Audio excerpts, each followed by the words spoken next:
konnte nichts mehr essen, also gar nichts mehr. Und ich habe dann wirklich meiner Mom gesagt, hey Mom, ich glaube, ich muss mein Testament schreiben. Und Weil ich wie schwer warst du? 36 Kilogramm, also es ist schon sehr wenig. Ja. Dann kommt noch dieser Stempel, magersüchtig.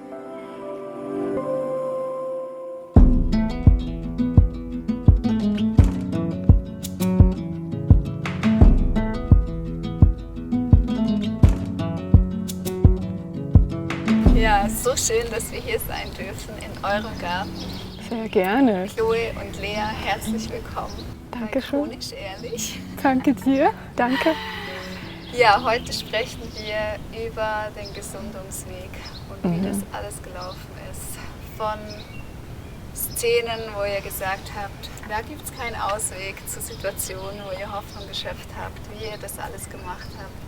Ich freue mich so darauf, weil wir jetzt vorher natürlich schon mega viel gequatscht haben und rausgefunden haben. Aber bevor wir eintauchen in die Genesungsgeschichte, erzählt doch mal kurz, wer ihr seid, von wo ihr kommt. Genau, das ist mega spannend immer. You go. Okay, also ich komme aus Jegensdorf, das ist eigentlich in der Nähe von Zollikofen. Ja. Und ich bin 30 Jahre alt, habe Wirtschaft studiert. Und bin aber eigentlich schon sehr affin für alles Kommunikative und für Tiere, für Menschen. Ja, das ist eigentlich so kurz zusammengefasst, wer ich bin. So schön. Altersmäßig kann ich mich anschließen. Ich bin auch 30 Jahre jung. Oh ja, jung, genau. Ja. Ich komme aus Beriswil, ist ein kleines Dorf, 1000 Einwohner, nicht weit von Bern. Und ich habe soziale Arbeit studiert und habe auch vorher schon im Gesundheitswesen gearbeitet, lange Zeit, als FAG, Fachfrau Gesundheit. So schön. Genau, ja. Ja, und jetzt sind wir hier. Und man darf aber auch noch sagen, ihr seid ein wunderschönes Paar. Vielen Dank. Danke Ihr seid schön. keine Schwestern. Nee, nein, auch nicht verwandt. Das hören wir wirklich, das ist sehr oft. Seid ihr Geschwister, seid ihr verwandt oder was auch immer. Genau. Ja. Ja, so schön. Ja, wo wollen wir anfangen? Ich glaube, das Ganze hat von der Intention bei dir angefangen. Wenn du zurückdenkst, wann haben deine Beschwerden angefangen und wie haben sich die geäußert? Also ich glaube, wenn ich jetzt ganz zurückschaue, war das wirklich schon seit meiner Kindheit so. Also ich hatte wirklich schon als Kind immer Blähungen, Verstopfungen. Mit 2 Jahren musste ich auch schon immer wieder Antibiotika nehmen, da ich einfach Mandelentzündungen hatte, Scharlach. Ich weiß gar nicht, ob man dem so sagt auf Deutsch, aber ja, einfach, ich glaube, ich war schon wirklich so geboren und in die ganze Krankheit hineingerutscht. Ja. Und dann hat sich das eigentlich alles mit den Jahren eben manifestiert. Es wurde alles viel schlimmer. Ich habe an Gewicht verloren. Meine Angststörung kam dazu, halt einfach durch all die körperlichen Symptome. Genau. Und das ist auch so krass, wenn es so jung passiert und man eigentlich gar nicht wirklich weiß, wie fühlt sich eigentlich mein Körper an, wenn ich gesund bin. Ja. Das hast du oft gesagt. Ja. Auch so einen bestimmten Frust geäußert. So, ich konnte gar nicht nie das essen und so sein, wie ihr wart. Ja, weil ich musste mich wirklich sehr viel übergeben. Ja. Also ich habe einfach gegessen und es war mir quasi eigentlich nach jeder Mahlzeit übel. Ja. Und das ist ja nicht normal. Und ich habe dann das wirklich mal ihr gesagt, hey Schatz, ich weiß halt einfach gar nicht, wie sich das anfühlt, so normal zu essen. Ja. Obwohl ich eigentlich esse, also ich liebe es zu essen, aber mir wurde wie eigentlich das verwehrt, was ich sehr gerne mache. Genau. Ja, und dann bist du so erwachsen geworden, hast so studiert, oder? Ja, genau. Aber es ist doch beeindruckend, was man alles schafft. Ja. Aber das Essentielle im Leben, nämlich die Nahrungsaufnahme, die ist gestört. Und Ja, das genau. ist ja das, wie wir wachsen, wie wir auch mental. Das Ja, hat so total. einen riesen Einfluss. Und trotzdem hast du das irgendwie bis zu einem Punkt geschafft. Ja. Genau. Und Überlebt. überlebt, ja. Ja, war es Gut, manchmal. Guter Ausdruck, Chloe. Ja, es ist wirklich einfach ein Überleben. Und wo war dann, oder sagen wir mal, was hast du alles ausprobiert auf dieser Reise? Du hast jetzt schon mal angedeutet, natürlich Antibiotika, also die typischen Behandlung, die man bekommt, wenn man Entzündungen hat. Die westliche Methode. Genau. Ja, eben halt. Ich musste jedes Jahr wirklich mehrere Male Antibiotika nehmen, was natürlich eben das ganze Immunsystem schwächt und auch die ganze Darmflora kaputt macht. Was habe ich noch gemacht? Halt einfach, ich war bei diversen Heilpraktikern, die mir aber halt auch nur bedingt helfen konnten, weil die Grundursache vegan nie erkannt worden ist bei mir. Ich war auch bei einem Arzt, den du mir sogar rausgesucht hast. Ja, ein renommierter Darmspezialist in Bern. Genau, und der hat mich dann mal einfach auf alles getestet, weil das hat vorher halt einfach niemand gemacht. Und das war letztes Jahr erst. Ja, krass. Und was kam da raus?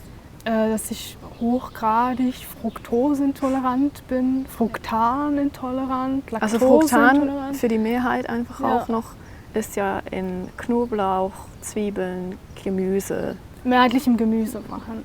Und dann Fructose, die Früchte. Und was hättest du dann noch essen dürfen? Ja, eben fast nichts Gluten. mehr, oder? Glutensensitiv. Sehr stark sensitiv. Und Histamin. Oh, wow. Und bei mir war ja Histamin Laktose. ganz schlimm. Ja, und Laktose. Alles. Und er hat mich dann bei einer Ernährungsberaterin angemeldet und ich ging zu ihr und sie hat mir gesagt, wow, ich hatte noch nie solch einen Fall. Das ist echt schlimm. Ja. Und sie macht einen Master auf Intoleranzen. Ja. Und sie hatte Echt noch jetzt? nie solch einen Fall. Dann denkst du, wow, toll. Das war wirklich unsere Krisensitzung dann danach, kurz vor unserer Reise. Wir wollten ja wirklich wegfahren.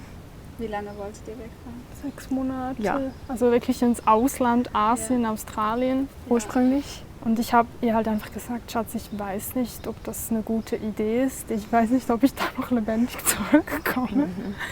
Ja, weil es mir halt schon... Hattest du da auch schon Todesangst?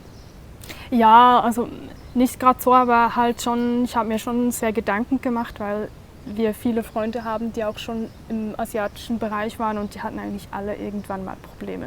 Obwohl sie Generell mit dem anscheinend Darm. gesund sind, oder? Darmprobleme. Kontaminationsprobleme oder dann eben Ja. Soja. Ja. Und du hast das auch nicht vertragen?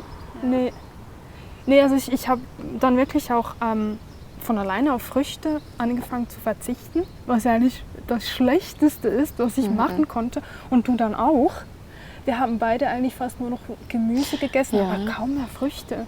Und ich musste halt auch wirklich dauernd aufs Klo, wenn ich Früchte zu mir genommen habe. Also du konntest Der alles Körper essen, Hat es einfach gleich Ja, durchgeschickt. genau. egal was es Und war. das Schlimmste, was ich nehmen musste, war auch das Pantoprazol, weil ich hatte enorm starkes Sodbrennen oder Magenbrennen. Das ist so aggressiv Das ist, ja, und das macht so schnell abhängig auch. Und eigentlich dürfte man das nur für eine kurze Zeit nehmen. ich musste das mehrere Monate nehmen, sehr hoch dosiert. Und ich hatte alle Begleitsymptome, also die man haben konnte. Super. Und man denkt so, yes, Checkliste, Genau. Ja. kann Genau. ich alle nehmen. Ja. Ich hatte wirklich alle Nebenwirkungen. Ja. Und ich ging dann zum Arzt, habe ihm das gesagt und er hat dann darauf gemeint, ja, ich glaube, Sie haben einen Burnout. Und ich so, nein, ich habe Die keinen psychische Burnout. Schiene. Das ist alles Mein psychisch. Körper geht's schlecht. Weil ich war damals auch frisch verliebt. Ich hatte einen tollen Sommer, was auch immer. Aber ja, es war halt Also es ist wirklich- noch früher zurück jetzt. Ja, das war mit 25, 24. Ja, Aber eben langer Leidensweg. Ja, ja. genau. Und dann hat sich das alles zugespitzt, Ja. bis eben diese ganzen Intoleranzen und unser Krisengespräch, wie geht es jetzt weiter? Dann bist du in deiner Verzweiflung, / auch Interesse an Büchern, gingst du dann in den Stauffacher in Bern? Ja, oder Füßli jetzt, Oder- oder wie der ja. heißt. Ich Ja. spreche es nicht mehr Ah, ja. falsch Mein aus. Lieblingsbuch. Ja, Ja, ja. eben meiner auch. Also ich Genau. fühle mich dann auch immer so zu Hause, wenn ich in diese Ecke gehe, wo dann halt all diese spirituellen Sachen sind. Ja, weil da wohnt die Hoffnung, oder? Ja, genau. Und genau. das sagen dann schon die Buchtitel. Ja. Und Ja. welcher Buchtitel hat dich angesprochen? Den von Anthony William und von Jodie Spencer. Also Ja. die lagen nebeneinander. Ja, die gehören auch zusammen. Die gehören auch zusammen, gell? Und ich habe die dann beide genommen und ich musste weinen im Buchladen, weil Echt? halt, ja, es hat mich so berührt, weil ich das wirklich so gelesen habe und ich so, wow, okay, ich fühle mich gleich irgendwie mal verstanden, weil mich hat ja nie jemand verstanden, oder? Und ich nahm dann Anthony Williams Buch mit zur Arbeit Und das war meine Bibel, also wirklich meine heilige Bibel. Ich habe in jeder freien Minute habe ich das Buch einfach gelesen und ich immer so, wow. Du wurdest richtig asozial, du gingst nicht mehr in die Pausen mit den anderen. Ich habe dann immer wieder geschrieben, Schatz, er sagt das Lies und das dies. und das, du musst das lesen. Wie war das für dich? So Anstrengend. Als Rebellin und Skeptikerin? Erzähl. Also ich bin ja auch für gewisse Menschen religiös aufgewachsen, für mich einfach spirituell. Ja. Und ich war ja immer offen. Ja. Aber ich dachte mir so, ja, man wird schnell auch, oder ich bin einfach kritisch, wenn jemand dann plötzlich so etwas hypt und ich halt noch nicht wirklich das gelesen habe. Ich bin nicht generell kritisch von Anfang an, da ich sage so, oh nein, das ist alles scheiße. Aber ich muss wie das mal lesen und dann kann ich mir wirklich die Meinung bilden. Aber bei dir habe ich ja nicht reingelesen. Ja. Du hast mir einfach immer so ein bisschen brocken vorgelesen oder geschickt. Ich dachte so, ja, hört sich gut an, aber ich weiß nicht. Ja. Und dann nennt er sich noch Medical Medium. Das war für mich Das so, war schlimm, also dieser gell? Titel, Ja. sehr gewagt.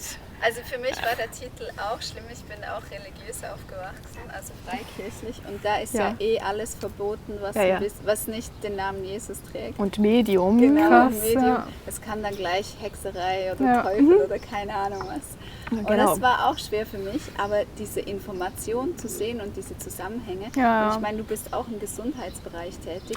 Wie Genau. war das für dich, plötzlich wirklich mal Zusammenhänge zu lesen? Nicht Diagnosen, Ja, ja. sondern Zusammenhänge.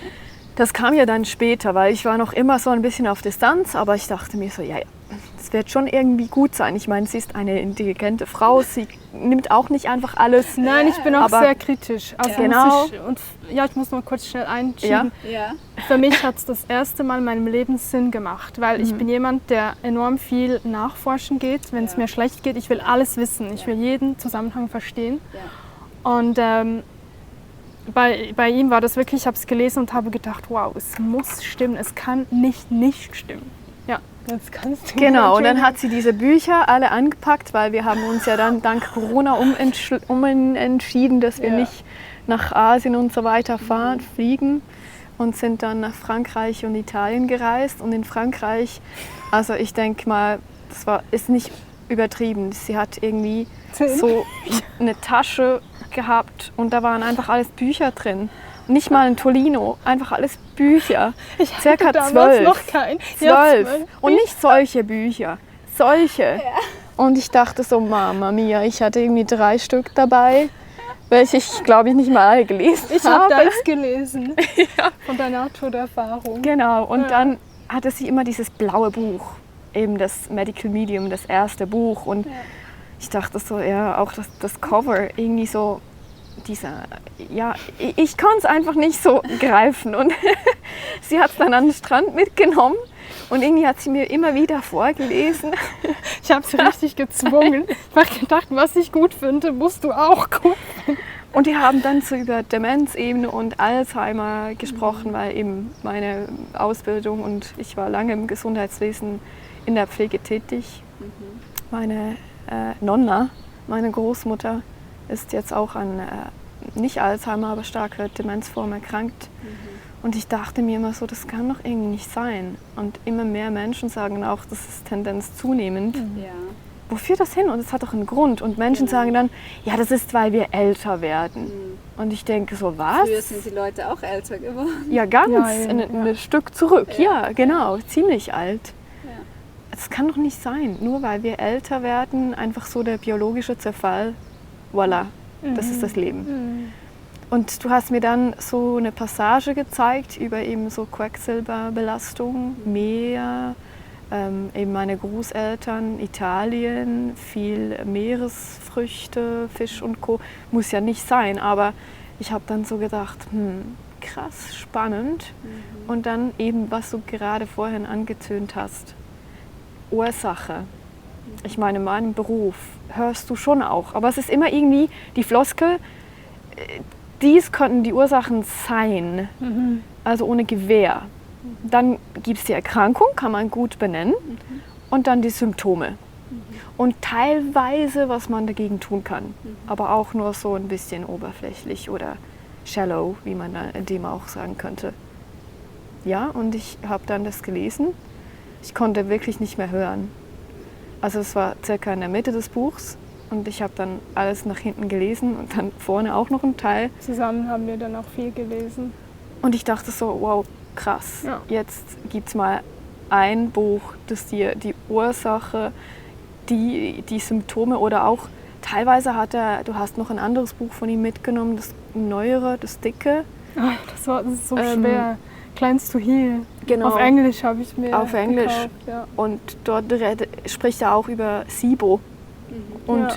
SIBO Bei mir war ist ja auf SIBO der Nee. Verdacht Ja. dann. neuere Also, Darmerkrankung, nicht so bekannt und er hat auch diese schon adressiert. Ja. Ja. Und ich dachte so, du kannst, wie eben eine Bibel, kannst hinten aufschlagen und dann suchen, okay, Kopfschmerzen oder dann eben SIBO und dann gehst du wieder nach vorne und dann steht da einfach was. Ja. Und nicht Ja. so ein bisschen, sondern Nein, nicht wirklich. Ich habe auch Ja. gesagt, Und das Geile, es steht nicht nur was, sondern Ja. auch die die Hilfestellung. Lösung Genau, dazu, eben. Ja. Herkunft, Benennung und die Hilfestellung. Ich habe mir auch gedacht, wenn er ein Scharlatan wäre, er hatte ja gar nicht die Zeit, so viel Information zusammenzutragen und das alles zu schreiben in all diesen Jahren. Es ist, Nicht Und so, das dass Wissen- es er ist, nee, oder? es ist unmöglich. Es Wissen, ist wirklich wie er- unmöglich. Wie er die Dinge auflistet, das ist so, wenn du das wirklich liest und nicht darüber fliegst, liest, du spürst etwas aus diesem Buch, finde ich. Ja. Ja, schon spannend, was das alles mit einem macht, auch kopfmäßig. Ja, total. Weil, also wir sind erkrankt, wir haben gelernt, man geht zum Arzt, da wird einem irgendwann geholfen. Im besten Fall, man kriegt eine Diagnose und mit der Diagnose einen Genau. Therapievorschlag. Bei chronischen Erkrankungen ist das nicht der Fall. Ja. Die Schulmedizin, die ist fantastisch geworden, gerade in Operationen, in Ah ja, Transplantationen Chirurgie. und so weiter. Aber in der chronischen Erkrankung einfach Ja. nicht, da wird man im Stich gelassen. Ja. Und irgendwann kommt auch diese Angst, wie alt werde ich Ja. eigentlich? Ja, das wie hatte ich lange auch. kann ich das aushalten, wenn Ja. mein Darm nicht mehr verdaut? Ja. Wann manifestieren sich Ja. schlimmere Krankheiten? Ja. Wie ging es dir da? Ja, also ziemlich schlecht. Also als ich dann, ich glaube, ich war 25, da ging es mir sehr, sehr schlecht. Also ich konnte essen, 5 Minuten später war das wieder draußen. Und mir war es so übel, eben wegen diesen Protonpumpenhämmer. Die haben wirklich alles noch verstärkt. Meine Angstkrankheit kam dann. Ich bin so viele Male umgekippt. Ich hatte Dauerschwindel. Ich habe mich eigentlich wie dauerbetrunken gefühlt, obwohl ich ja keinen Alkohol getrunken habe, wegen dem Histaminüberschuss. Ich war total gestresst, oder?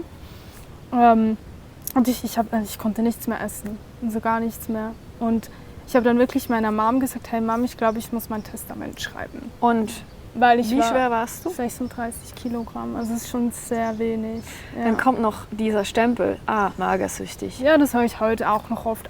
Ja, ich habe gedacht, du bist magersüchtig. Ja, nimm doch mal ein bisschen zu. Deine dünnen Ärmchen. Ja, weißt du was? Ich kritisiere dich auch nicht. Ja. Und da hat meine Mutter, sie hat dann wirklich enorm gut reagiert und sie hat gesagt, okay, ich melde dich jetzt bei einer Naturheilärztin an, wir gehen dorthin. Weil die westliche Medizin, die konnte mir einfach nicht mehr helfen. Und wir sind dann dorthin gegangen und die konnte mal mein ganzes vegetatives Nervensystem beruhigen und ich konnte einigermaßen wieder essen und zunehmen. Und dann gingen wir, glaube ich, noch in die... vorhin ging ich in eine Klinik, Paracelsus, ich weiß nicht, ob dir das was sagt. Und ich finde ja den Ansatz eigentlich überhaupt, also ich finde den noch gut, Ja, super. aber die Therapie war so drastisch bei mir. Ich musste eigentlich quasi ein Jahr lang auf alles verzichten und für meinen Körper war es zu viel. Und das ist genau das, was Anthony halt auch sagt. Er sagt, du musst alles eigentlich in Baby-Steps gehen, so viel wie dein Körper tragen kann. Ja. Und meiner, der konnte gar nichts mehr tragen. Ja, und auch innehalten und auf sich hören. Ja. Was tut mir denn jetzt gut oder was nicht? Aber ich wusste nichts mehr. Ich habe alles Ja, verloren. genau. Also ich habe meine Beziehung damals verloren, ich habe mein Studium unterbrechen müssen, ich habe meinen Job verloren. Es war einfach, alles war wie weg. Deine Gesundheit. Ja. Aber auf was ich Lust hatte, ich wollte jeden Abend im Sommer den Sonnenuntergang anschauen gehen. Und ich war immer draußen, ich habe die Vögel beobachtet, ich war mit meinem Kater Ich habe Gemüse angefangen zu pflanzen und das war all das, was mir Kraft gegeben hat. Und es ist witzig, weil es ist all das, was er in seinem Buch schreibt. Und ich habe das alles vorhin schon intuitiv gemacht. Und das hat mir nochmal eine Bestätigung gegeben während dem Lesen. Ja, eben. Und auch Das so hab viele ich dir- Menschen sagen dann so, ach was, Sonnenuntergänge, ach was, so ein bisschen Gemüse anfassen, pff, ist doch alles gaga und die Vögel. Aber was das für eine Kraft hat. Ja. Alle, ja, total. Oder ich denke auch für alle Menschen, aber wir haben uns irgendwie entfremdet. Ja. Wir haben es verlernt. Trennung stattfindet. Genau, Wir die sind Trennung. nicht mehr verbunden Ja. mit dem Natürlichen. Ja. Mit dem Und ich denke, wenn es einem Menschen wirklich, wirklich schlecht geht, kann das auch eine Chance sein, dass du wie zu deiner inneren Urkraft gehen kannst. Ja, Es muss nicht, aber es kann. Und bei dir war das ja der Fall. total. Ja. Und du konntest dann irgendwie aus Dingen Kraft schöpfen, eben Sonnenuntergang, Vögel, wo andere eben denken, komisch, aber für dich war es essentiell. Und es stand dann im Buch. Und das war so krass, Wir haben das das auch noch zusammen zu gelesen. lesen. Ja. Und dass es nicht so Hokuspokus ist. Ja. Weil ich denke mir, wenn keine Vögel mehr wären, also dann würden alle Menschen realisieren, wie schrecklich das wäre um uns. Ja, nee, das war wirklich, und ich hatte sehr lange eine große Wut in mir, halt einfach wieso ich, kennst du vielleicht sicherlich auch. Und ich habe dir das dann auch gesagt, dass ich so eine enorme Wut in mir hatte, aber die hat sich wirklich so in eine Dankbarkeit gewandelt, weil eben ich denke, ohne das alles wäre ich jetzt nicht so, wie ich bin. Ich hätte auch sie nicht kennengelernt. Ich wäre nicht hier. Ja, genau. Ja. Wow. Das heißt, ich stelle mir so vor, ihr zwei am Strand und in diesem Buch gefesselt. Ja. Was war so der erste Moment, wo ihr gesagt habt, und diesen Step, den setzen wir um? Was hat euch da magisch angezogen? Ich glaube schon am Strand. Also ich bin ein Mensch, wenn ich dann ein bisschen dahinter sehe, Oh ja. dann geht's mit mir durch. Ja, geil, und das braucht es aber auch ein bisschen, oder? Gerade um anzufangen. Ich meine, das sind so viele Routinen, die Ja. geändert werden. Ja. Also ohne sie wäre Definitiv. ich nie so weit, wie ich jetzt bin. Das sage ich auch immer, weil sie ist so brutal strukturiert und sie zieht dann das auch alles durch. Sie ist mein Motivator. Weil, Ja, ich komme morgen und dann, jetzt geht's Ja, mittlerweile, ja, ja. aber dann kommt man Zink und B12 und ich stelle das alles so hin und jetzt nimmt das sicher auch. und jetzt der nimmt er einen pflegerische- Selleriesaft und komm. Und ich so, Geil. Aber ja, Super. Es ist so schön, wenn man sich so ergänzt. Ja. Ich bin auch um Jonas so froh, weil er ist jemand, wenn er eine Routine anfängt, dann Er macht zieht er sie das sein durch. Leben lang. ja. Und ich bin jemand, ich fange eine Routine an und denke so, ich will wie du, ja, genau. ich fliege jetzt schnell gut zum nächsten.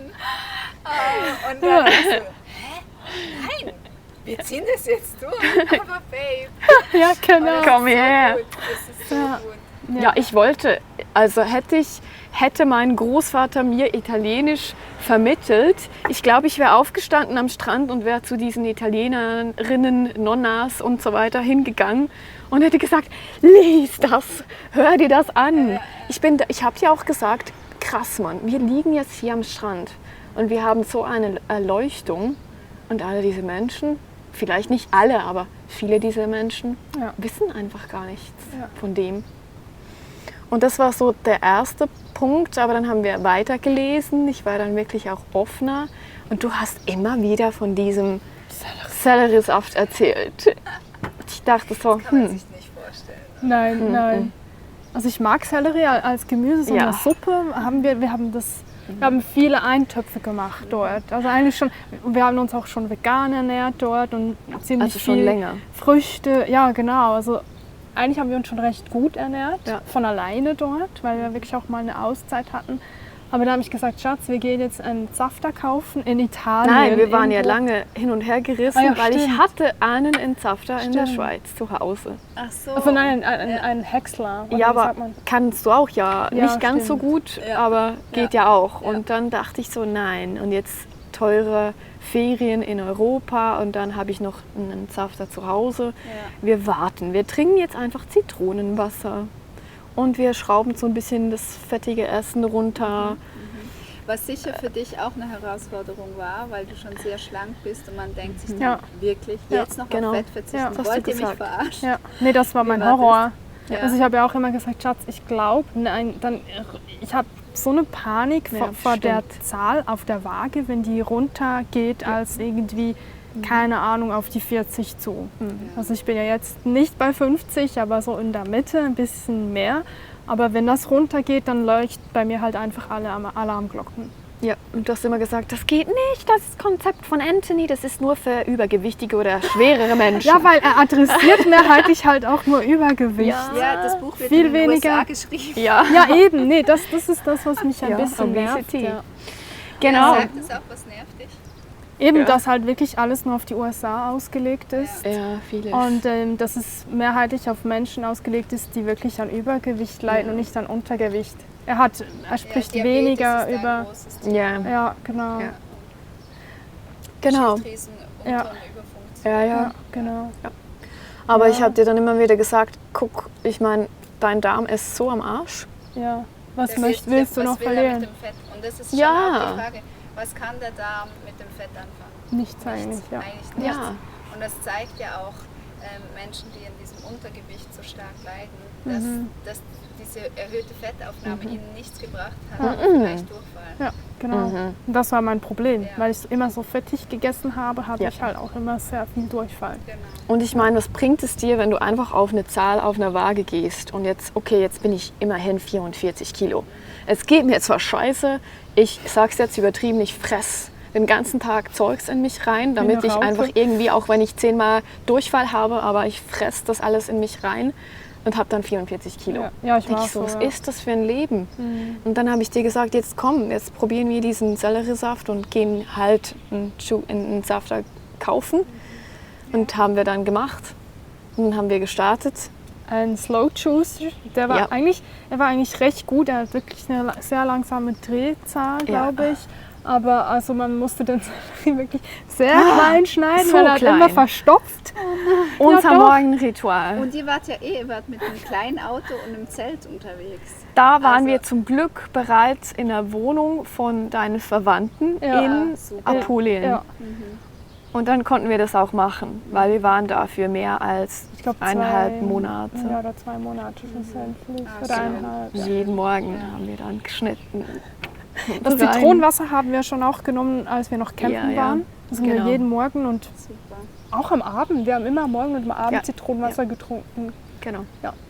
Und Dann kam der Selleriesaft dazu und Ja. ich weiß noch, ja, das Trinken war Horror am Anfang. Eklig, wirklich so bitter-salzig irgendwie, so ein Mix. Ja, genau. Und dann, so eine halbe Stunde später, ne, ja, ja circa, wir hatten zum Glück 2 Toiletten. Weil wir mussten wirklich, also es hat sich Ihr irgendwie, spült schön durch, oder? Ja, ja, krass, inkontinent. Und hat dir das dann noch mal mehr Angst gemacht von dieser Durchfallvergangenheit und dann noch? Nein, weil ich hatte keine Krämpfe. Super. Es fühlt sich anders Es an. fühlt sich wirklich Ja. reinigend an. Ich war auf dem Klo und es hat ja sehr übel gerochen, wenn ich das so sagen darf. Aber so, Es so ist reinigend. einfach viel Müll, was da Ja, genau. Ich habe zu ihr so gesagt, hey, wow, was war in meinem Darm? Also wir, alles wir drin? haben was uns war teilweise drin? geschrieben aus dem Handy. Ja, verschiedene. weil sie hat ja nicht so Probleme und sie hat gedacht, nein, Eigentlich. bei mir, doch Blähungen hattest du auch Ja, aber schon. nicht so wie du. Ja. Nein, ich war so ganz schlimm. Verglichen ich 1:10. Und das hat mich durchgeputzt, Ja. wirklich. Ja. Und eben dieser Gestank. Entschuldigung, ich bin einfach ehrlich, ich komme ja aus dem Gesundheitswesen, aber Dieser Kanal heißt chronische. Ja, eben, ja, genau. voilà. Wir eben. reden den ganzen Tag über die Scheiße. Das ist auch eins Genau. meiner Lieblingsthemen geworden. Super, haben wir uns ja gefunden. Pupsen. Nee, es war so ein ekliger Gestank. Nicht mal im Altersheim hat so gerochen. Und ich dachte so, Verwesung pur. oh, ja, was total, kommt ja. aus mir raus? Ja. Was ist da in meinem Darm? Ja. Auch die Medikamente und all das Eiweiß und keine Ahnung. Dann habe ich dir geschrieben, Hilfe, ich komme hier nicht mehr raus. Ich wollte aufstehen und dann musste ich mich wieder setzen. Und das ging so über Tage. Ich dachte, ich kann nie mehr arbeiten. Ja, genau. Ich kann nie mehr. So ist er, denkt immer, wenn es mir jetzt Ans so geht, geht's Arbeiten. mir Immer. Ja, das ist so. Ja, stimmt. Ich habe dir gesagt, ich kann diesen Selleriesaft nie mehr Ja, das trinken. stimmt.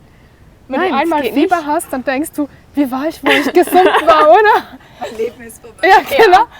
Nein, ja, wir haben dann auch gesagt, scheiße, so können wir ja gar nicht mehr arbeiten gehen. Wir bräuchten unser Leben lang frei, oder? Ja. Um einfach uns zu sein. Und ich habe dann auch nach einer Woche gesagt, Schatz, also es geht mir nicht besser, ich habe immer noch so Blähungen, bla bla bla und so. Und in der zweiten Woche hat es dann angefangen. Also ich hatte vermehrt weniger Blähungen, Ja. zum teilweise gar keine mehr. Und es war wirklich... Dito? Ja, die bei dir Und auch. ihr habt beide mit einem halben Liter gleich angefangen. Ja. Was ja auch mutig ist, oder? Ja, wussten ganz das oder gar gar nicht. Also sie wollte weniger. Ich habe dann einfach einen halben Liter auf beide Gläser. Und sie dann, Ja, nein, also heute trinken wir es mit einem Strohhalm, also mit Geht so einem besser. Glasstrohhalm. Und wenn er noch schön kühl ist, dann geht es Ja. einigermaßen. genau. Aber der italienische war der war gar nicht mal so Und die schlecht. hatten so viel Sedano, also heißt der Sedano. Sellerie. Ja. Und so günstig. Und dann hat es uns dann später in der Schweiz erschlagen. Aber ja, Das ist, keine Ahnung, der Selleriehändler hier in der Schweiz ist eine Goldgrube, Ja. oder? Wie Öl. ja, Ich wirklich. habe auch gedacht, eigentlich sollten wir Sellerie anpflanzen. Ja, ja. Sollten wir. Ja, eben, dann haben wir das dann da gemacht. Und nach circa, ich glaube schon 3 Wochen, 2-3 Wochen ging es uns wirklich enorm konnte besser. sie wirklich wieder diese Lebensmittel, ich meine, du hattest noch eine Liste mit dir. Ah ja, die Food Map. Ich weiß nicht, ob dir das was sagt. Aha. Ja, habe ich auch gemacht Ja. mit meiner Ernährungsberaterin. Genau. Genau. Im Krankenhaus, ja. Und du konntest wirklich die Dinge essen. Du hast ja auch geschaut, was hat wie viel eben Histamin oder Fructose, Fructan. Und ich meine, dein wichtigstes fast Lebenselixier ist Knoblauch und Zwiebel. Ja, ich Und wir liebe haben das diese beiden Sachen. wieder eingebaut Geil. und du konntest alles essen. Ja. Und die sind so wichtig. Ja. Diese Ja. antivirale Funktion, Ja. das ist ja... Genau. Und wir sind beide wirklich Kartoffeln-Junkies. Ja. Also wir essen so Glücklicherweise, viele ja. Kartoffeln, eben dann mit Zwiebel, Ja. Knoblauch, was auch immer. Aber das höre ich von so vielen chronisch Erkrankten, wenn sie die Bücher lesen und erfahren, was Kartoffeln alles können. Und sie haben es vorher jahrelang verboten, weil Ja. Kartoffel so in Verruf geraten Ja. ist. Und dann ist es das Heilmittel schlechthin. Krass. Auch Ja. Süßkartoffel. Ja. Nein, die ist noch süß. Zucker. Ja. Ja. Nein, ich habe Kartoffeln immer geliebt, schon immer, mein ganzes Leben Ja. lang. Ja. Ja, dann haben wir alles immer mehr eingebaut und einfach das mit dem Selleriesaft durchgezogen, die ganze Reise und auch in der Schweiz. Und wir waren immer so gestresst, weil wir überall, wo wir hinreisen, auf unsere Reise sofort Sellerie ausfindig machen mussten. Das war so Ja, Sellerie. dieser Stress wirklich. Man ist schon ein bisschen gestresst am Anfang mit der ganzen Ja, aber ich meine, Umstellung. Reisen, Corona und Sellerie. Ja. Ja, es ist bei euch viel auf einmal Ja, gewesen. Ja. aber wir haben es geschafft und dann waren wir in der Schweiz. WC suchen war auch noch ein Stress. Ah ja, unterwegs. Unterwegs, Es das ist war... halt krass, dass ihr das echt auf eure Reise dann noch gekriegt habt. Wir Also, dachten, das ist jetzt oder nie. Ja, wenn man es weiß, dann kann man nicht mehr anders, oder? Ja. Aha. Ja, du musst einfach. Ich habe ja gesagt, Schatz, ich will das ausprobieren, ich möchte gesund werden. Und ich Du mach hast auch das immer jetzt gesagt, wir können nicht, bis wir in der Schweiz sind, damit warten mit dem Selleriesaft, weil dann haben wir vielleicht noch 1,5 Monate. Und das braucht ja eine gewisse Zeit, bis sich das so ein bisschen eingependelt hat im wenn man Körper. dann wieder arbeitet, dass man diese Genau. Routine auch wieder drin hat. Und deswegen haben wir dann eben das dann auf der ganzen Reise der Hälfte durchgezogen. Bis jetzt. Ja. Und so das Erste, wo du jetzt gemerkt hast, das hat sich verbessert, ist eben, du konntest mehr Nahrungsmittel dann einnehmen. Was sind noch so Sachen, wo ihr gesagt habt, das kam dann Schritt für Schritt und wurde besser? Und was sagt ihr, möchtet ihr noch erreichen? Also eben sicherlich die Blähungen, die sind wirklich drastisch zurückgegangen. Dann der Durchfall, also ich glaube einmal noch Durchfall gehabt letztens, weil wir etwas Falsches gegessen haben wahrscheinlich. Oder es war eine Magen-Darm, was auch immer. Ja, Das ist stark reduziert worden. Dann Verstopfungen. Ja, ich hatte viel Bauchkrämpfe, die sind auch weg. Ja. Das ist nicht zum Aushalten. Verstopfungen sind auch viel besser geworden. Die Haut ist eigentlich auch jetzt, also ich hatte schlimm Akne. Und Ausschläge. Ah ja, an den genau. Beinen. Ich hatte überall Und so hier. beißende Ausschläge. Wahrscheinlich etwas wie Schuppenflechte in der Ekzem Art, oder was auch oder immer. ja. Das ging eigentlich komplett weg. Da bin ich wirklich sehr, sehr erstaunt. Und ich fühle mich auch allgemein viel fitter. Also es ist krass, ich habe sie kennengelernt. Ich war Stimmt. noch nicht wirklich, also eine Wanderung war da nicht so wirklich möglich. Und jetzt, ja. 5-stündige Wanderung. Ja. Ja. Und ich meine auch, Deine Energie. Hey, Ja. brutal. auch immer nach dem Essen. Es war dir nach dem Essen oft übel. Jedes Mal war es mir Auch wenn du übel. nicht Durchfall oder sowas Ja, hattest. das habe ich auch nicht mehr. Mir ist nicht mehr übel. Oder du warst zerschlagen und musstest dich hinlegen. Gleich einschlafen. Wirklich, ich musste einfach Ja, schlafen. das ist so Ja. anstrengend. Oder generell auch am Nachmittag. Ich hatte jeden Nachmittag Energielosigkeit. Nachmittagstief, ja. Ja. Und wie ist es mit Medikamenten? Ich nehme gar keine. Eben halt einfach die Nahrungsergänzungsmittel, die nehmen wir beide. Was ich manchmal nehmen muss, ist bei meiner Periode am ersten Tag, weil ich doch noch Schmerzen habe. Ich habe auch ein Myom Ja, und ich glaube, das verursacht die Schmerzen ja, dann noch ja, mehr. ja. Das ging bei mir auch am längsten. Ja, glaube ich In auch. der Gebärmutter all diese Schwierigkeiten mit Endometriose und allem. Aber du hast ja noch Zeit und so lange Ja. bist du auch gar noch nicht dran. Nein, ist noch nicht. Das vergisst man dann Ja. auch Also wie irgendwie. viele Monate sind das jetzt?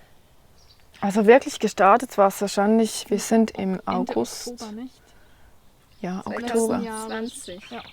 Oktober 2020 und jetzt haben wir Juni 2021. Und wir sind nicht enorm konform. Also wir essen Oder eben konsequent, gewisse No-Foods ja. wie halt Mais oder also nicht immer, überhaupt nicht. Aber halt, Obwohl man hier sagen muss, in der Schweiz Eben. ist Genau, manipuliertes eben. Mais verboten. ja. Ja. Und in Anthony Williams Bücher geht er Ja. von den USA aus. Ja, genau. Eben nicht, ich habe dann auch gesagt, hey, okay, auch Soja in der Schweiz gibt es ja auch wirklich guten Bio-Soja, der wirklich Und hier wir haben angebaut hier die wird. strengsten Gesetze, also Ja. strenger als in den EU-Staaten. Ja. Ähm, Ja gut, wurde dieses darf man auch Abkommen sagen. nicht angenommen. Ich weiß nicht mehr, wie es heißt. Ja. Ich glaube TIF oder TIP oder was auch immer. Und die wollten ja, Ja. dann viel mehr importieren in die Genau. Schweiz.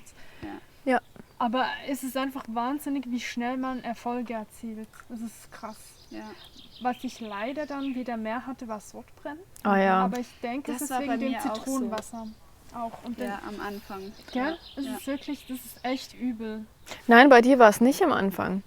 Am Anfang ein bisschen mehr Ja, dann und wieder dann weniger. durch den Selleriesaft hat sich reduziert. Mhm. Und jetzt kürzlich, also vor circa 1,5 Monaten, hattest du dann wirklich so starkes Sodbrennen wieder. Jeden Tag.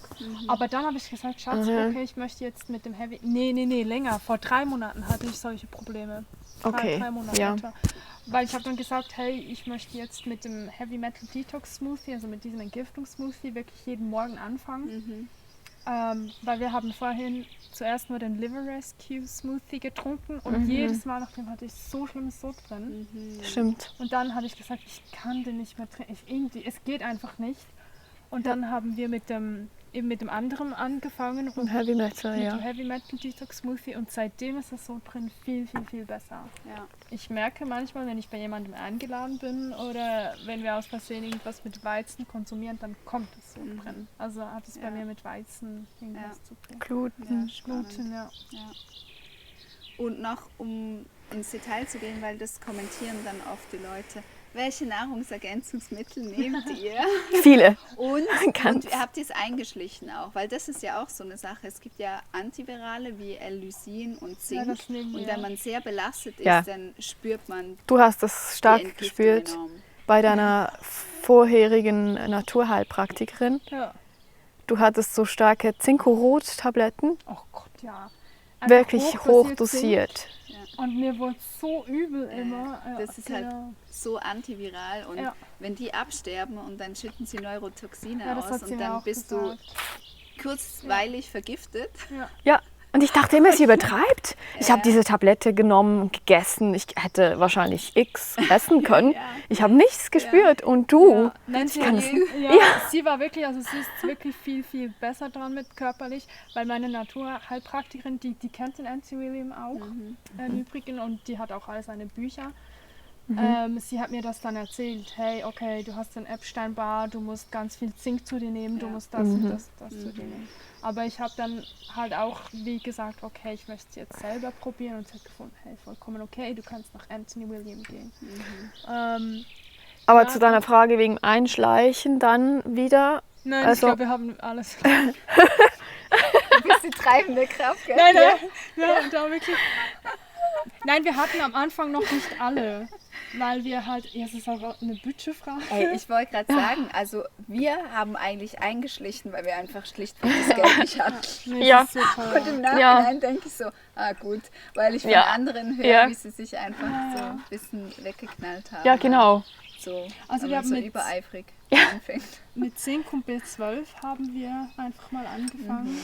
Und jetzt kippen wir auch immer in den Heavy Metal Detox Smoothie, kippen wir auch immer zusätzlich noch Ester C rein, Lysin und Magnesium. Magnesium. Da ist schon alles weg. Aber wir haben ein richtiges, Arsenal. ja, wirklich Eine Arsenal. Apotheke zu Hause. Ja, wirklich. Ja.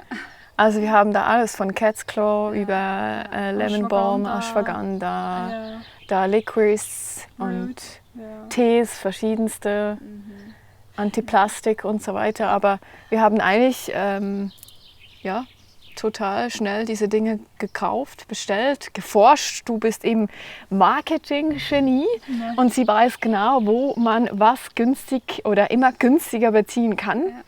Und du recherchierst dann wirklich lange und vergleichst all die Produkte miteinander. Das hätte ich nie die Nerven dazu. Ja, die Inhaltsstoffe. Und jetzt haben wir verschiedenste Anbieter gefunden und wir bestellen dann einfach unterschiedlich. Jetzt auch Spirulina und so weiter. Aber das Ja. haben wir alles immer normal dosiert genommen. Zink und B12 gibt es Anbieter, die sind viel günstiger als Ja. halt die Rimachi. Und die haben die genau gleichen Inhaltsstoffe. Also von dem Wir her- mixen einfach. Ja, wir mixen halt einfach immer ein bisschen. Aber Ja. nee, also ich Fix nehmen wir. was auch noch mein Problem ist mit den Augen, ich habe enorme trockene Augen. Ja. Ich weiß nicht, ob du das kennst und es ist so schlimm. Also jetzt geht es wirklich, wirklich besser, weil ich habe dann auch im Buch nachgeschaut, was mache ich gegen trockene Augen. Und das meiste nehme ich ja schon durch den Entgiftungssmoothie. Ich habe jetzt noch angefangen, Lemon Balm einzubauen, Ashwagandha, Licorice Root und Nettle Leaf. Und die nehme ich jetzt auch. Ich mache da uns jeden Abend so einen feinen Trink. Zaubertrunk. Genau. Und du nimmst das jetzt auch. Ja. Ja, und seitdem geht es mir besser mit den Augen. Ja. Auch. Ja. Super. Und wir wechseln auch noch ein bisschen mit Vitamin D3 teilweise. Aber nicht viel. Und was Machen wir wir, im Winter auch. ja, und was wir auch noch nehmen, ist das ekligste für mich von allem. Das heißt viel, wenn ich das sage. Das ist da diese Omega-3, Ja. das natürliche EPA. Präparat. EPHD. Genau. Ja. Ich finde das so eklig, wenn du dann den ganzen Tag hindurch mal wieder so einen Rülpser mit Ein Algenrülpser.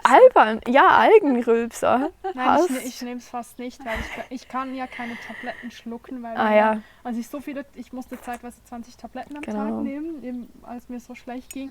Und mir ist dann mal eine hier stecken geblieben oder zweimal und ich hatte wirklich Angst, oh Gott, ich versticke. Und seitdem geht nichts mehr. Ja. Und daher bin ich auch so dankbar, weil das fast alles in Tropfenform ist oder die Tabletten, ich mache die halt alle auf mit dem Pulver. Genau. Aber dieses Algenzeug, das ist schon, also ja. Ja. Aber Lysin, das nehmen wir jetzt auch. Hatten wir lange Nehmen wir gewartet. neu, ja. Ja. Das nehmen wir neu und geht gut. Ja. Ohne Gut Probleme. eigentlich, ja. Schön. Ja. Ja, was würdet ihr so sagen? Wohin soll noch die Reise gehen? Die Also bei Genesungsreise? mir merke ich jetzt wieder vermehrt, ich hatte ja starke Schlafstörungen, wo ich immer noch nicht genau weiß, woher die wirklich kommen. Ich habe auch im Schilddrüsenbuch jetzt mal endlich das gelesen, ein Teil davon, und ich finde es so wow spannend, aber er sagt ja auch, ich meine, es kann diese Ursache haben, wie bei vielen. Und ich habe keine Ahnung, was es bei mir wirklich ist. Auch bezüglich Emotionen. Ich war da wirklich auch so in einer ein bisschen Krisensituation.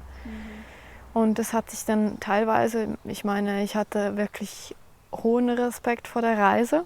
Aber ich bin auch jemand, der sich gerne self-challenging. Ja, ich Also auch. ich habe mir dann, ich gehe jetzt reisen und auch wenn ich nicht schlafe und ich kann mir dann so Druck wegnehmen.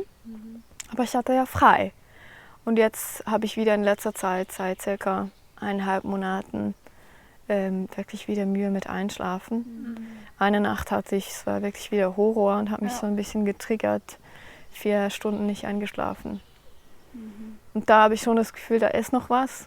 Ich musste ihm auch noch auf die Spuren, die Schliche gehen.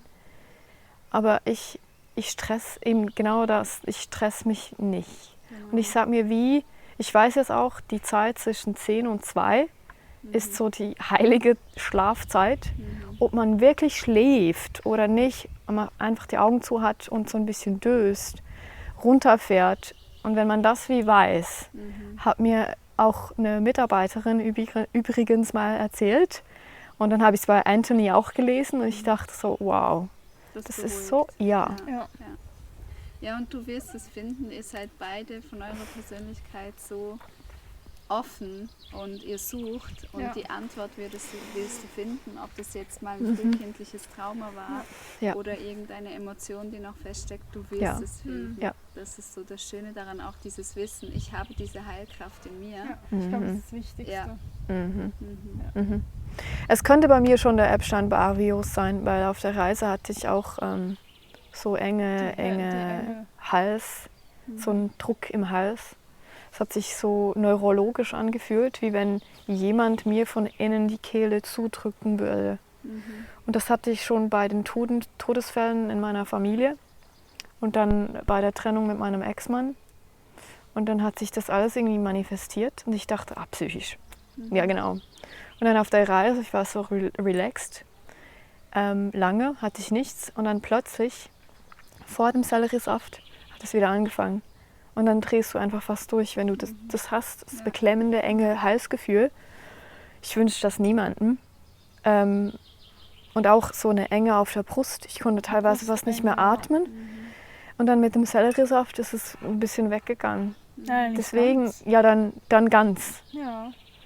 Ich spüre es teilweise wieder so ein bisschen entziehen, aber ich habe eigentlich das Gefühl, es könnte wirklich der Virus sein. Und der ist einfach mit halt Emotionen. Genau, mit Emotionen. Wir dürfen wirklich nicht vergessen, dass halt die Emotionen. Nicht vergessen. Das ist weiß nicht ich alles auch die Ernährung. Nee, gar nicht. Nee. Kombo. Eben darum finde ich halt Jodie Spencer auch so spannend und halt eben Bradley Nelson, wie er sich nicht nennt. Und ich wende bei ihr auch am Abend, jetzt habe ich angefangen zu... Strömen. Ja, Strömen. Ich weiß nicht, ob die das Chin Shuitsu. Ich kann es nicht aussprechen. Chin Shuitsu. Ja, irgend sowas. Du hast halt einfach all die Energie, die in dir fließt und du kannst dann diverse Energiepunkte drücken oder halt auch jeder deiner Finger entspricht Organen und Energiepunkten und die kannst du dann auch... Ich habe das viel gemacht, als meine Angststörung noch ganz schlimm war und ich kaum Zug fahren konnte, habe ich mir diesen Finger immer so gehalten und der beruhigt total. Der ist auch gegen Angst und das hat mich wirklich immer so runtergefahren und ich habe es dann auch immer gespürt, wie es angefangen hat zu kribbeln. Die Energie halt, die dann wieder... Ja, und jetzt machen wir so eine Kombo eben aus Selleriesaft, Schlafritualen, Chin Shuitsu oder wie auch immer. Und wir sind auf der Reise, aber... Und es ist eine Reise und es bleibt eine Lebensreise. Ja, es bleibt. Wir werden immer von außen neue Herausforderungen haben. Ist es jetzt ein Virus? Ist es etwas anderes? Sind es irgendwelche Umstände? Aber einfach dieses Wissen in sich zu tragen, ich kann mich selber heilen und stabilisieren in Verbindung mit der Natur. Das ist so viel Gold wert. Und es ist auch so krass, weil du hast mir teilweise sogar gesagt, ich kann gar nicht so auf meinen Körper hören. Ja. Weil hatte immer schon ein bisschen diesen Segen, dass ich sagen konnte, jetzt gerade habe ich Lust auf eine Avocado. Ja, nimm doch das. Nein, es ist eine Avocado. Also wirklich ganz spezifisch. Ja, schön. Ja. Und du hattest das gar nicht mehr so. Der Körper sagt dir, was er braucht. Ja. Und das ist so krass, dass es eigentlich eben so nicht viel braucht, nicht eine lange Zeit, eben auch bei uns jetzt. Und du kannst schon viel besser sagen, wow, ich möchte jetzt unbedingt eine Erdbeere. Ich brauche das jetzt. Ich habe sehr viel Lust auf Früchte. Oder auch sein Buch über Mehr als auf Gemüse, ja. über Gemüse und Früchte, wo er da schreibt, was sie für Aufgaben haben. Medical Foods. Dann haben wir gemerkt, du hast teilweise so Lust auf bestimmte Früchte und es ging dir emotional nicht gut und du hast diese Frucht gegessen, die genau das hilft oder ausgleicht. Ja. Voll schön. Aber eben, ich denke ich auch, das, was du gesagt hast, so als ich dann wirklich zu dem Punkt gekommen bin, wo ich gemerkt habe, hey wow, ich bestehe aus purer Liebe und Energie, und das ist auch das, was mich heilen kann, gepaart halt mit anderen Sachen. Das ist wirklich so ein unheimliches Wissen, das dir so viel Kraft gibt.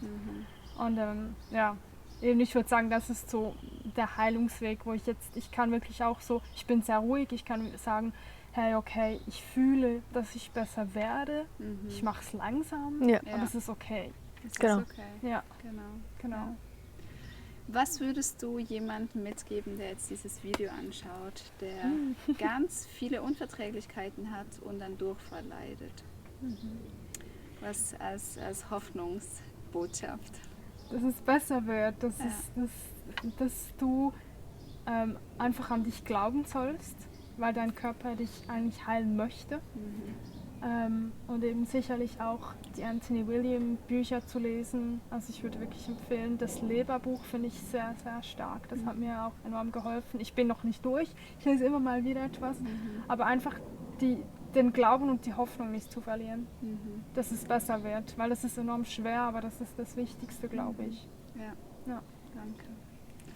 Was würdest du jemandem sagen, der in der Partnerschaft ist mit jemandem, der so krank ist? Und ja, weil du hattest auch eine enorme Resilienz bewiesen. Was kannst du damit geben? Also für mich war natürlich die Liebe die antreibende Kraft. Aber ich denke auch, also eine Partnerschaft ist es ja normalerweise gegeben, diese Liebe. Und eben auch, was du sagtest, diese Geduld und einfach auch dieses Dasein.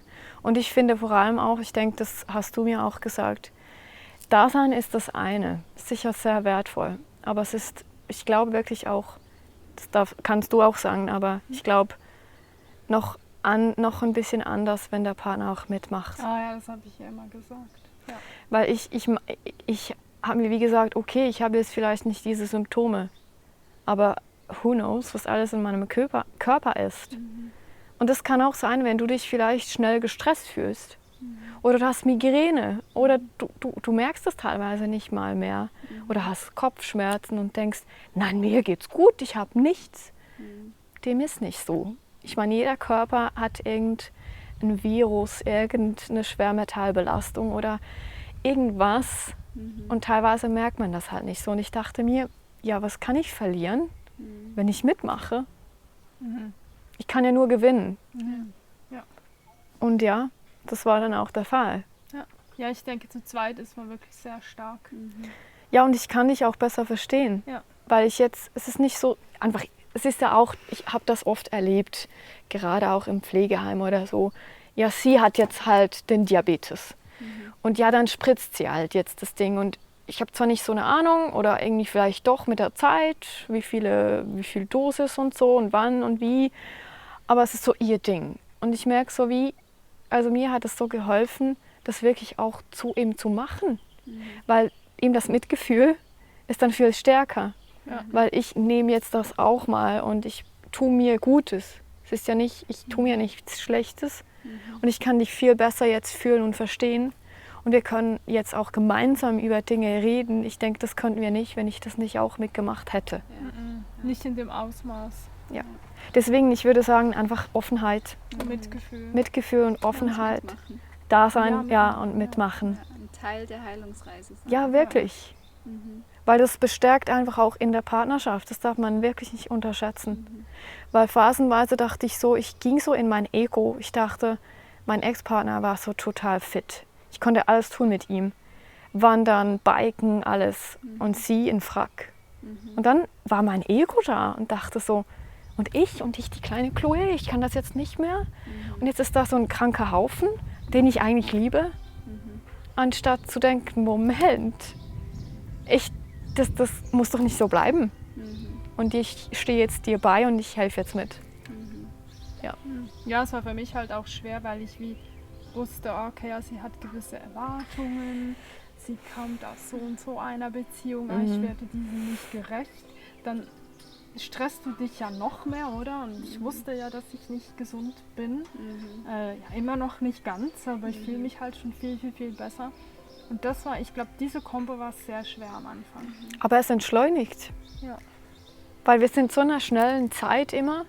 Und für mich war es eigentlich, ich war ja immer so sporty, ich wollte immer so viel Bewegung, Aktivität. Ja, das hast du jetzt gar Und nicht durch mehr. dich aber habe ich wie gelernt, auch mal zurückzugehen, in mich reinzugehen. Ja. Es muss nicht immer Sport und schnell und sofort sein. Ja, ich wollte gerade sagen, dafür habt ihr hier einen riesen Garten aufgebaut. Das ist auch ziemlich sportlich. Genau. Und ja, wir schauen uns den nachher auch noch an. Ja.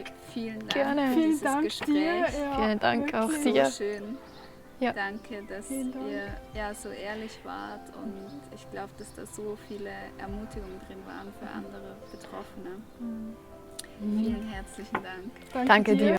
Ja, vielen Dank, dass ihr dabei wart und uns gelauscht habt. Und ich möchte das Wort einfach nochmal aufnehmen, was die zwei schönen Frauen gesagt haben. Und zwar, dass die Hoffnung da ist, dass die Hoffnung, dass es gut wird. Und sucht euch Menschen, die euch unterstützen, sei es jetzt in einer Community oder in einer Partnerschaft oder in der Familie. Und Heilung hat jeder verdient. Sie steht jedem Einzelnen von uns zu. Wir freuen uns auf Kommentare und bis zum nächsten Video. Ciao!